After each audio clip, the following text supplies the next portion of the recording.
be reading the Phantom Tollbooth again. I thought that it might be nice to just keep reading the book here and there and till we get to the end. So we will just get right into it.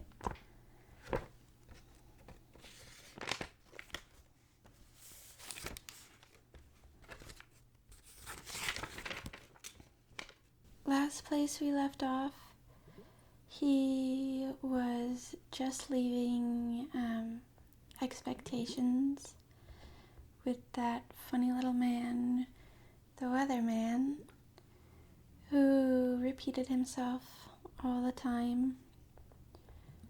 So we'll get right into it.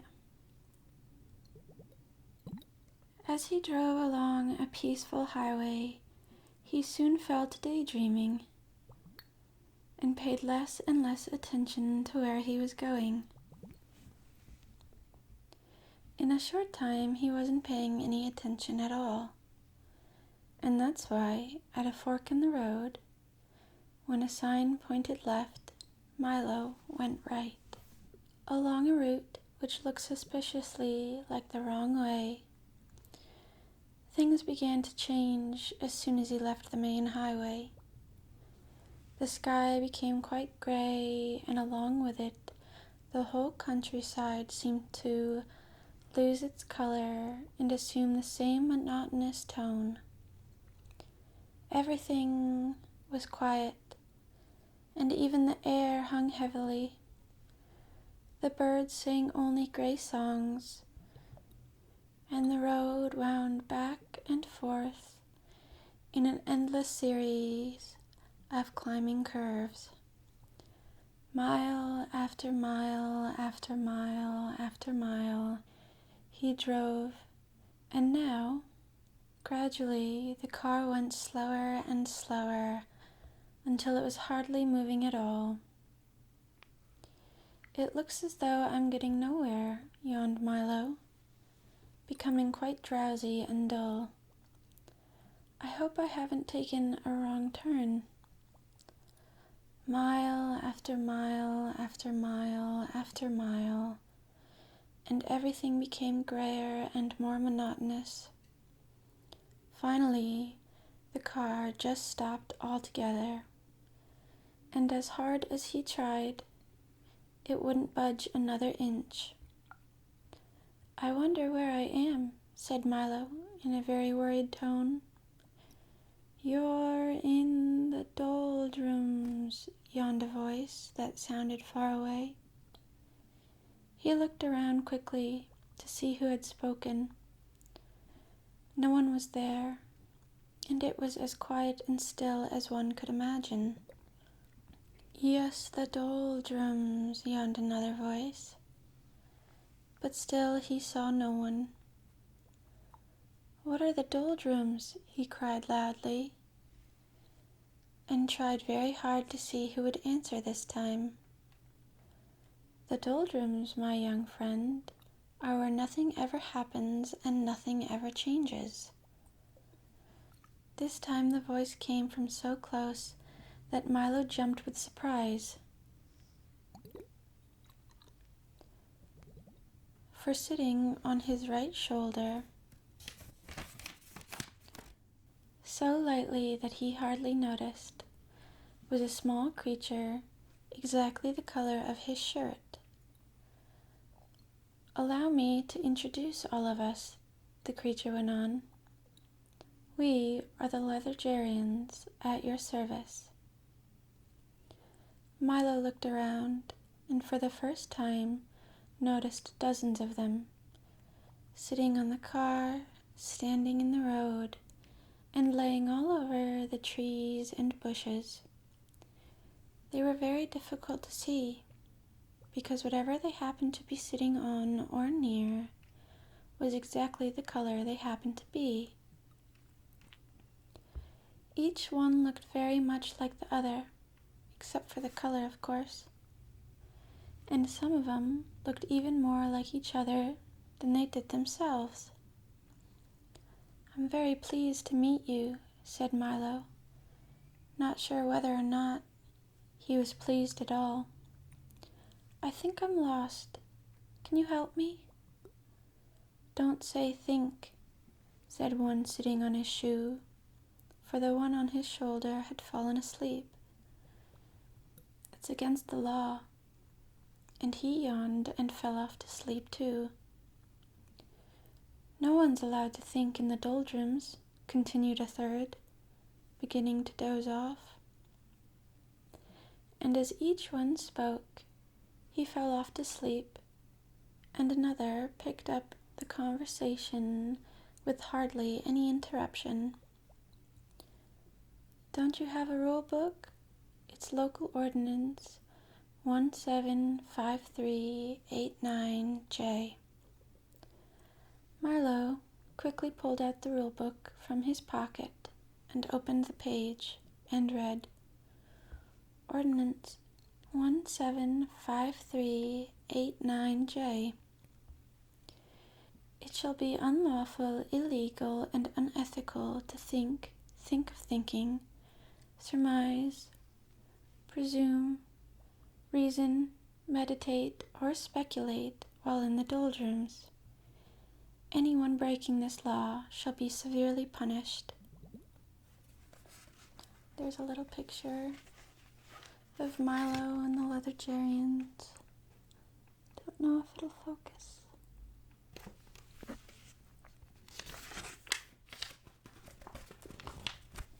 That's a ridiculous law, said Milo. Everybody thinks. We don't, shouted the Leathergerians all at once. And most of the time you don't, said a yellow one, sitting on a daffodil.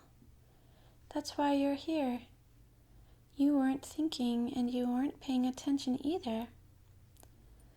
People who don't pay attention often get stuck in the doldrums. And with that, he toppled out of the flower and fell snoring into the grass. Milo couldn't help but laugh at the little creature's strange behavior, even though he knew it may be wrong. Stop that at once, ordered the plaid one, clinging to his stocking. Laughing is against the law. Don't you have a rule book? It's local ordinance 574381W. Opening the book again, Milo found ordinance 574381W. In the doldrums, laughing is frowned upon, and smiling is permitted only on alternate Thursdays. Violators shall be dealt with most harshly. Well, if you can't laugh or think, what can you do? Asked Milo. Anything as long as it's nothing, and everything as long as it isn't anything, explained another. There's lots to do. We have a very busy schedule. At 8 o'clock we get up, and then we spend from 8 to 9 daydreaming. From 9 to 9:30 we take our early mid-morning nap, and from 9:30 to 10:30 we dawdle and delay. From 10:30 to 11:30 we take our late early morning nap. From 11:30 to 12 we bide our time and then eat lunch. From 1 to 2 we linger and loiter. From 2 to 2:30 we take our early afternoon nap. From 2:30 to 3:30 we put off for tomorrow what we could have done today. And from 3:30 to 4 we take our early late afternoon nap. From 4 to 5 we loaf and lounge until dinner.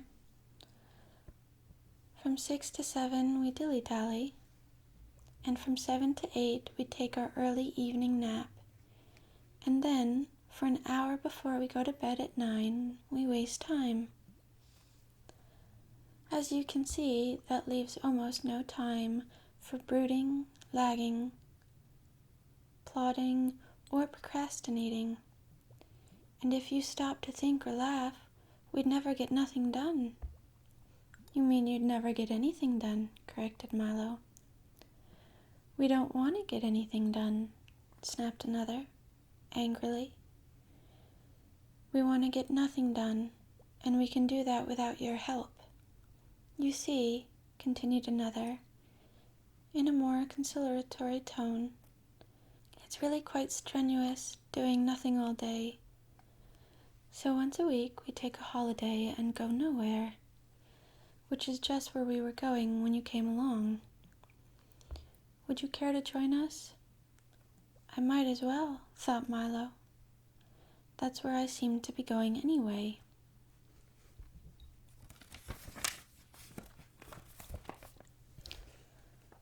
Tell me, he yawned, as he felt ready for a nap now himself.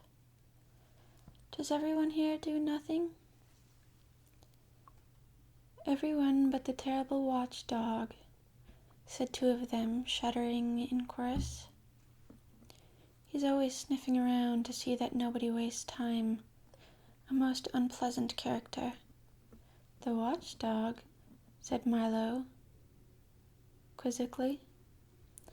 The watchdog, shouted another, fainting from fright. For racing down the road, barking furiously and kicking up a great cloud of dust, was the very dog of whom they had been speaking. Run, wake up, run. Here he comes, the watchdog. Great shouts filled the air as the Lettergerians scattered in all directions and soon disappeared entirely. Rough, exclaimed the watchdog as he dashed up to the car, loudly puffing and panting. Milo's eyes opened wide, for there in front of him was a large dog with a perfectly normal head, 4 feet, and a tail, and the body of a loudly ticking alarm clock. What are you doing here? Growled the watchdog.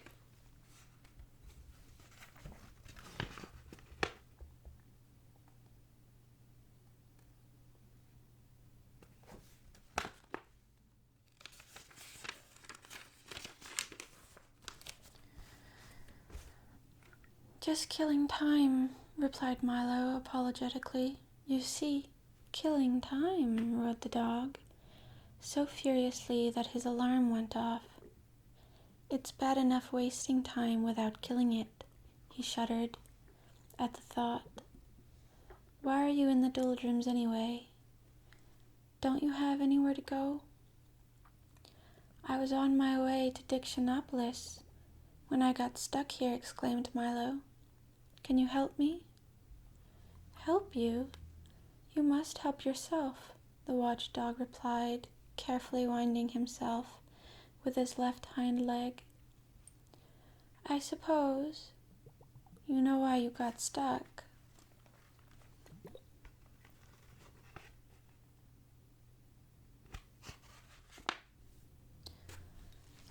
I guess I just wasn't thinking, said Milo. Precisely, shouted the dog, as his alarm went off again. Now you know what you must do. I'm afraid I don't, admitted Milo, feeling quite stupid. Well, continued the watchdog impatiently, since you got here by not thinking, it seems reasonable to expect that in order to get out, you must start thinking. And with that, he hopped into the car. Do you mind if I get in? I love automobile rides. Milo began to think as hard as he could, which was very difficult, since he wasn't used to it. He thought of birds that swam and fish that fly. He thought of yesterday's lunch and tomorrow's dinner. He thought of words that began with J and letters that ended in 3. And as he thought, the wheels began to turn. We're moving, he shouted happily. Keep thinking, scolded the watchdog.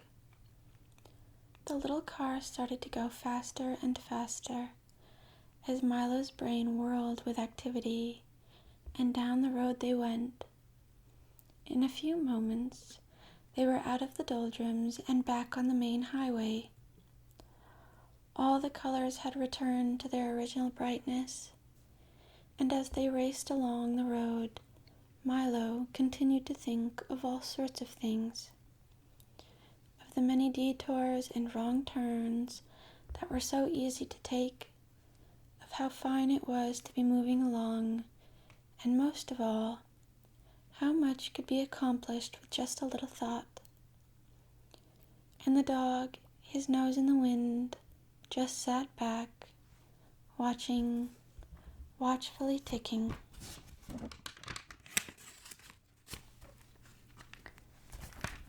We'll continue a little bit. Chapter 3. Welcome to Dictionopolis. You must excuse my gruff conduct, the watchdog said, after they'd been driving for some time. But you see, it's traditional for watchdogs to be furious.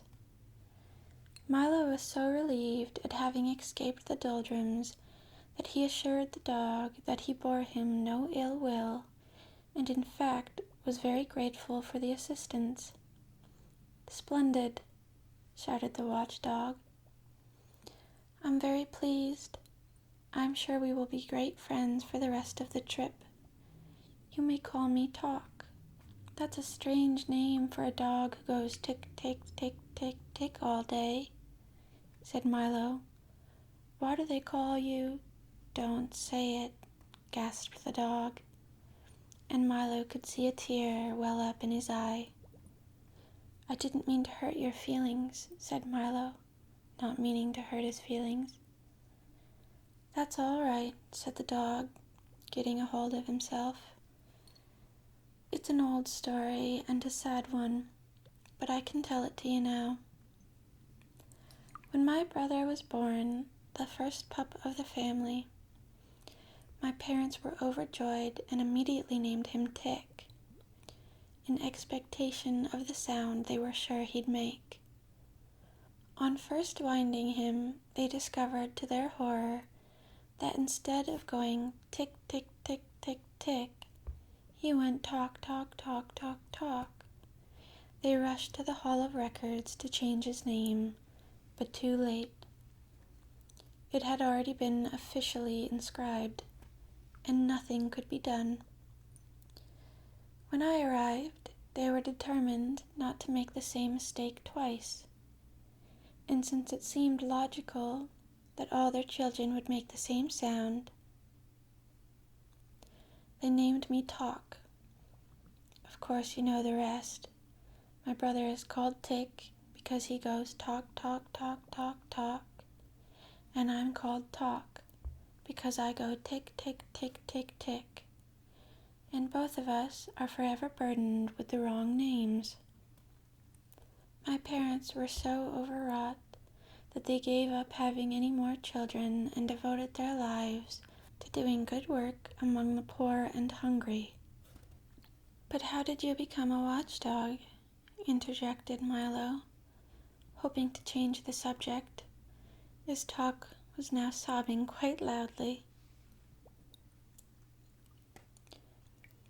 "That," he said, rubbing a paw in his eye, "is also traditional. My family has always been watchdogs, from father to son almost since time began. You see," he continued, beginning to feel better, "once there was no time at all, and people found it very inconvenient. They never knew whether they were eating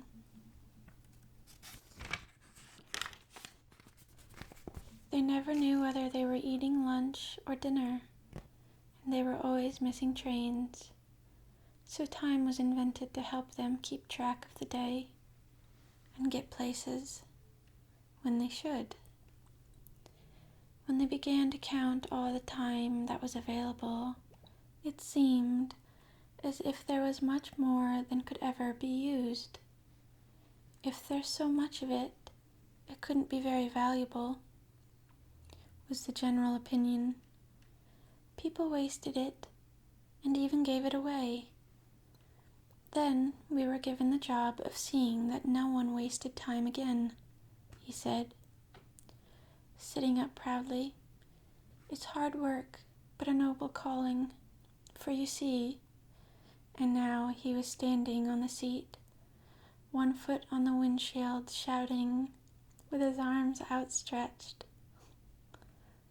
I always like to imagine what he looked like. It is our most valuable possession, more precious than diamonds. It marches on. It and tide wait for no man, and... At this point in the speech, the car hit a bump in the road, and the watchdog collapsed in a heap on the front seat, with his alarm again ringing furiously. "Are you all right?" shouted Milo. "Humph," grunted Talk. "Sorry to get carried away, but I think you get the point." As they drove along, Talk continued to explain the importance of time, quoting the old philosophers and poets, and illustrating each point with gestures that brought him close to tumbling headlong from the speeding automobile. Before long, they saw in the distance the towers and flags of Dictionopolis sparkling in the sunshine.